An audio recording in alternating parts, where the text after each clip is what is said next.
Hey, welcome back, Fast Monty's Garage. Today we're dropping the fuel tank and putting a new fuel sending unit in.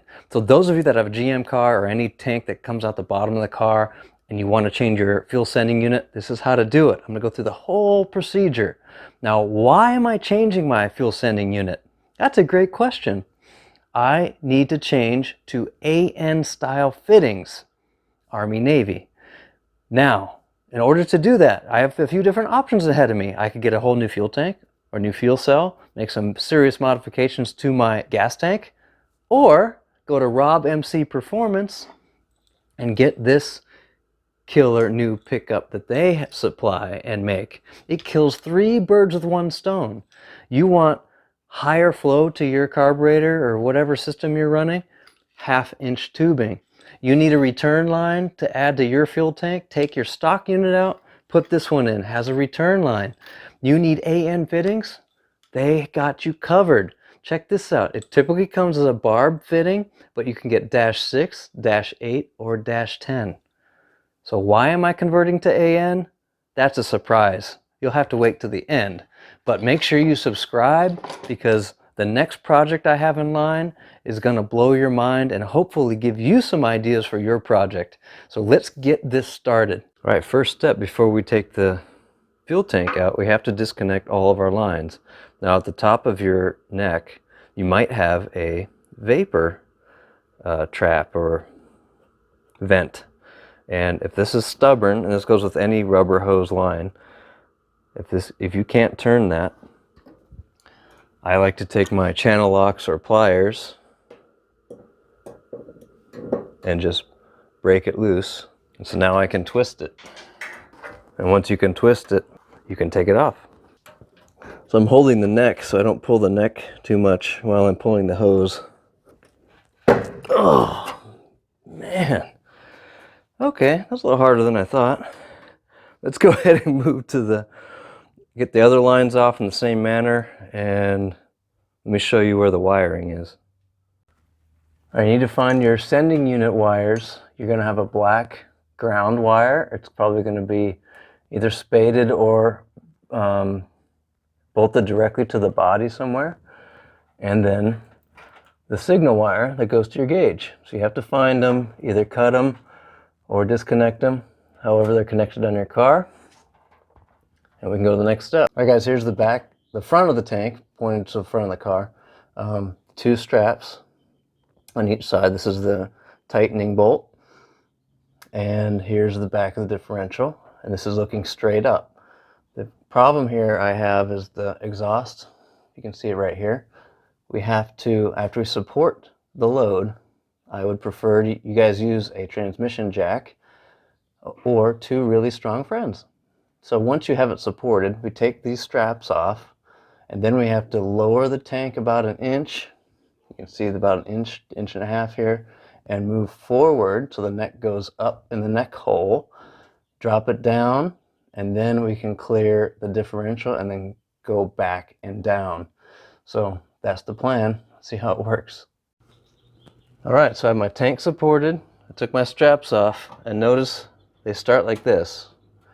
You have to push them up and let them hang, because we need to come down and forward. It really helps to have a jack that has wheels on it and a jack that you can tilt. That's why a transmission jack is so useful. So I'm going to go ahead and lower it down a little bit, see if we can pull it forward. So we need to lower it down past this hump, and then we can go forward with it. See what happens.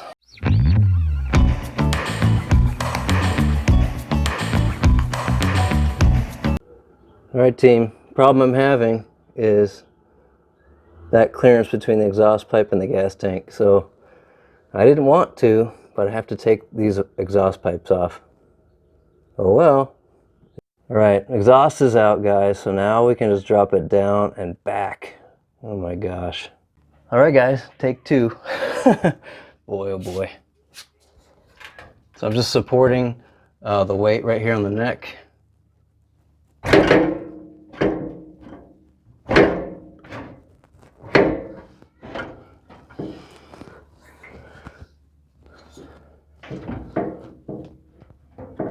And I can feel the differential. So I'm just going to keep going lower.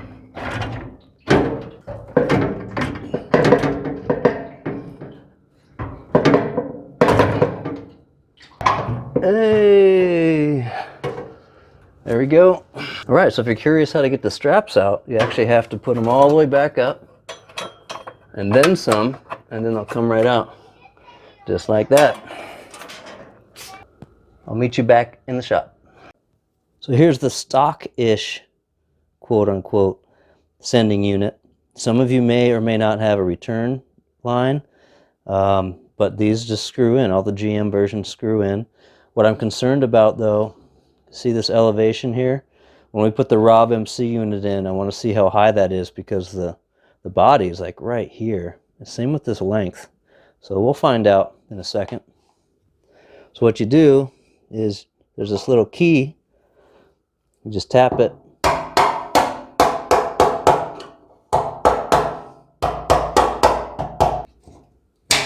Like that. And then we can get it out.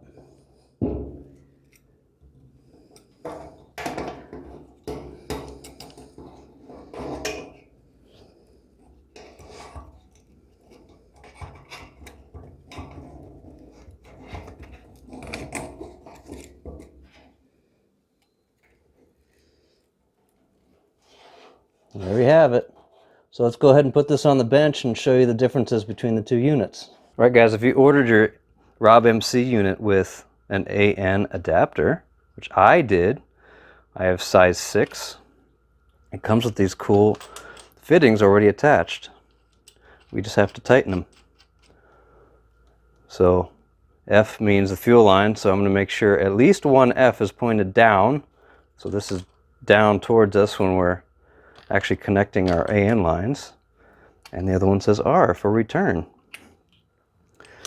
Makes sense to me. Obviously, tighten them down nice and snug and they will not leak. All right, so here's the big difference. Obviously the tube size is dramatically different. These are 1/2 inch OD, 3/8 and 1/4 return on the stock unit. The float's a little different, but same operational. The other big difference is there's a sock on the stock units. These socks can sometimes be troublesome. They can clog up. Notice we have no filter on here. So we are going to add another filter on the exterior when I do the rest of my fuel system. So that's what you have to keep in mind there. And that's about it. So what I do like is that the length of hose is longer, which is exactly what I needed, because these end up almost to the end of the tank, if you remember. So now the AN fittings are a little bit further out, which is great because makes it easier to plumb. So let's go ahead and test this in the tank. All right guys, so before I put it in, I cleaned this edge with my shop rag and WD-40, and then you can feel around for any dirt. There is most likely dirt in there, so just be aware of that. The kit comes with an O-ring, so we can put that in. And let's go ahead and put this in. So float down.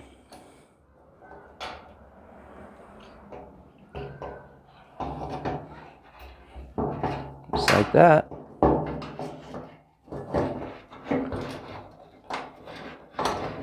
And so we have, like I said, this is a test fit. The reason I wanted to test it is that in the instructions there's a warning that this lip might get in the way, and it clearly does. So you can see how there's an elevation change. So what I'm going to do is go ahead and mark it with a Sharpie where we need to grind some off, and we'll go ahead and do that. So I went ahead and marked the Sharpie on top of the tank right here and here. Then I'm going to use my flap wheel to grind that down. So I'm just going to grind this lip off, and we should have enough room. I'm going to go all the way flush with the mounting plate.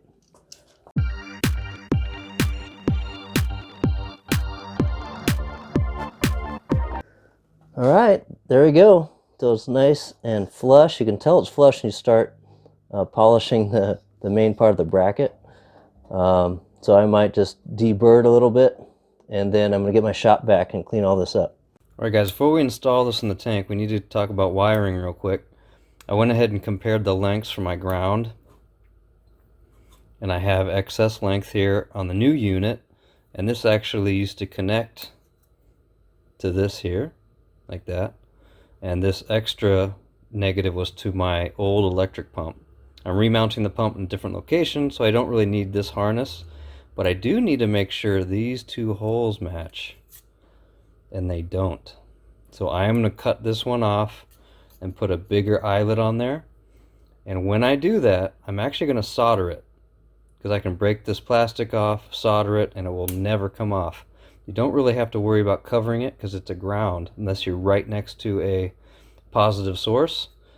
That's okay to leave it bare and soldered so it doesn't accidentally come apart on you. So speaking of soldering, we need to talk about the lead line. So I also have the original lead line. This connected to the stock unit. We'll put that aside.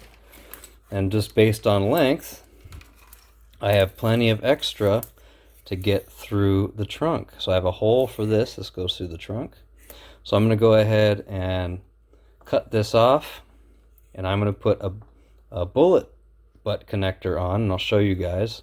I will weld it onto this end. The reason I'm going to do that is if you ever have to take it apart while it's in the car and this fitting comes off, it is a pain in the butt to get at this up in the trunk area to reconnect everything. So you might as well solder it on there, and I'm going to shrink tube it over it, and I'll show you that in a minute.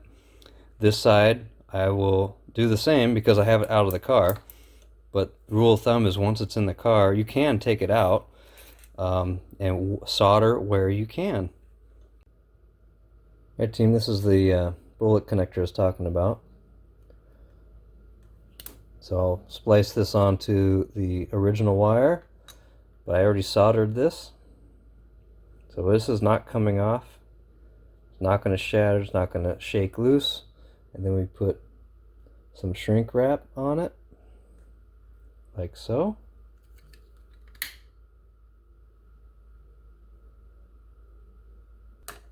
Alright, there we go.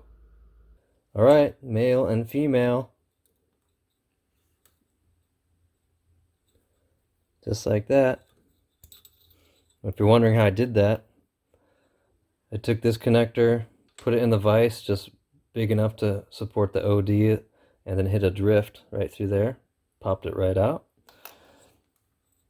Put the shrink tubing over the wire, put the connector on, crimped it, and soldered it. And we're good. So now we can put this bad boy in the tank. Let's go for it. Alright, let's put this in for good now. So we have our gasket. And we start with our float. Put that in. Pickup tube, twist it around. Gently put it in place.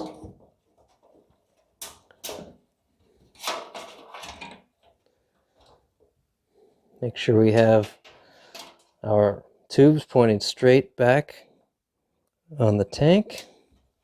And then we can use the rotating clip. You might have to push down on the center of the unit, and that'll help you turn that ring. And then you will have to get a screwdriver and push it a little bit further so it locks in place. Okay, attitude adjuster.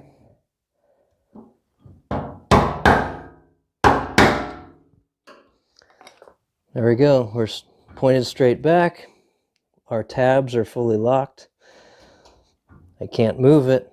All good signs. And we're good to go. I remember earlier I talked about how far back from the tank we were. I do love this extension. What I don't love is what we're going to find out in a minute, is if we can clear the differential back here. So let's go give it a shot. Before we put it in, I wanted to show you, I ran the lead underneath this tube so it doesn't get accidentally caught on this edge as we put it in. Don't want that getting cut. And I taped the caps on the end so we don't get any dirt in there. You can tell, but it's really close if we go straight up to hitting the differential. So the car is fully lowered. It's on its suspension, so the differential's a little higher, so we have more room to play with down there. So I still have to go 2 inches back, which we have room. So let's get it on. All right, here we go. Really apologize for the background noise. Of course, when I'm filming, the gardeners have to show up. Never fails. So if I didn't mention this before, be very careful about how much load you put on the neck. You don't want it to break right here. So that's why you'll see me holding it really close or at that point. So I got to tilt it up, go in the hole, and then raise it up at the same time. Here we go.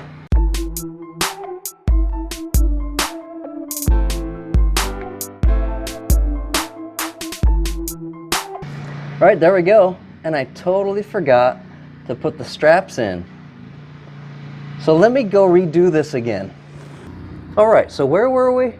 Man, that was painful for me. Anyway, so now you want to make sure your tank is centered left to right. That's why it helps to have wheels on your jack so you can move it frontwards, backwards, whatever. Frontwards, like that word. So I'm going to keep playing with it and get the straps tied up. I'll show you the end result. Be right back. All right, straps are in. They're not tightened yet, but you can see this hump in the body. You want to make sure your gas tank is hugging that on both sides. There's one here and on the left. And make sure you're centered from right to left as well. And then tighten those straps. Then we'll put our locking fastener in. All right, guys, here's the bottom view. And I'm using this edge to line up against the differential. Make sure I'm parallel. And then on the sides, if you stick your thumb in between the same part in the frame, that's how I'm measuring my left to right. So as long as I'm centered, so I have one thumb on each side, then I'm centered. And we have our leads are free. And I'm just going to tighten them down. Hey, we're almost done. We're not done yet. Still got a couple things to cover. One, those of you guys paying attention, John, I know you're one of them, I've probably noticed I took the sock off the original unit. That served a purpose. It's a filter. Well, RobbMC has you covered there too, because they have a high flow filter. Check that out. Pretty cool. 100 micron filter. Perfect for high flow applications. I need less restriction for my pump. And the other cool thing is they supply steel AN adapters. The good news about that is steel is low cost and it doesn't gall when you tighten it on aluminum or when you put an aluminum fitting on here. Great. That's what we need, is less pain. Now, the other thing is I had a surprise for you. I was going to tell you why I'm converting to AN fittings. Well, you probably guessed it. It's that sign right there. Phytech fuel injection is coming soon to the GTO. So subscribe if you haven't, because I'm going to be doing another full install playlist from A to Z of how to install that system. And it should be fun because, like the Tremec, I had never done it before. So I'm sure it'll be entertaining and me cussing and yada, yada, yada, yada. Anyway, thanks guys for hanging out and thanks for the support. And until next time, you know the drill. Build them fast and drive them faster. See ya.